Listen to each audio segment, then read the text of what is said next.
Hi friends, எல்லாருக்கும் வணக்கம். இன்றைக்கி தென் திராவிடம், நடு திராவிடம், வட திராவிட மொழிகளை பற்றி பார்க்கலாம்.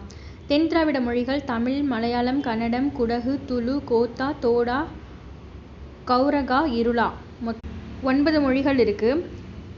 நடு திராவிட மொழியை விட்டுடுங்க. அடுத்து வட திராவிட மொழி பார்க்கலாம். குருக், மால்டோ, பிராக்குய் மொத்தம் 3 தான் வட திராவிட மொழி. அடுத்து நடு திராவிட மொழி தெலுங்கு, கூயி, கூவி, கோண்டா, கோலாமி, நாய்க்கி, பெங்கோ, மண்டா, பர்ஜி, கதபா, கோண்டி, கோயா மொத்தம் 12 நடு திராவிட மொழிகள் இருக்குது. இப்போ இதை எப்படி ஈஸியாக படித்து ஞாபகம் வச்சுக்கலான்னு பார்த்துக்கலாம்.